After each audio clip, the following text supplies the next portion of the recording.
estem enrerint-nos, o sigui, estem perdent, no sé, aquesta llibertat que tant de temps en el vostre col·lectiu, en el col·lectiu femení i en moltíssims altres col·lectius, o sigui, pense que no és una qüestió de col·lectiu, sinó de societat en general. De drets humans.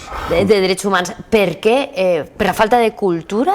No sé, no veig a uns pares de la meva edat, perquè estem veient que les agressions normalment són produïdes per gent molt jove, no veig a un pare i una mare de la meva edat a casa mantenint aquest discurs d'odi contra... Sí que n'hi ha, aquests discursos d'odi mos venen al col·lectiu... Però les escoles van fer molt de treball. No, les escoles s'intenta fer molt de treball, però n'hi ha molt d'obstacle. N'hi ha molt d'obstacle, per exemple, a nosaltres ens acusen d'adoctrinar. O sea, nosaltres no som un partit LGTBI, no adoctrinem, no tenim les nostres idees, nosaltres simplement diem que hi ha persones que tenen una orientació sexual que no és heterosexual, o sigui, que n'hi ha xics que li agraden xics, que n'hi ha xiques que li agraden xiques, simplement això.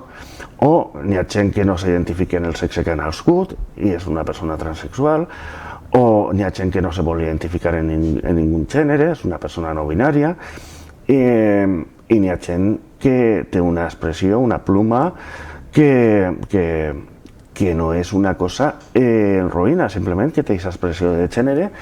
I, clar, ja ens acusen d'adoctrinar. No volem adoctrinar, volem que si hi ha una persona que sent atracció per xics, no se sent a soles, que sàpiga que és homosexual, que n'hi ha associacions que van ajudar-lo, que n'hi ha més persones com ell, simplement és això. Que pot parlar. Sí, és donar un poquet d'informació de lo que és la sexualitat a la gent. Me dona igual que siguin xiquets, adolescents, adults, simplement és obrir-los la visió i que vegin tot. I que ninguna persona té que agredir a ninguna altra per com sigui la persona.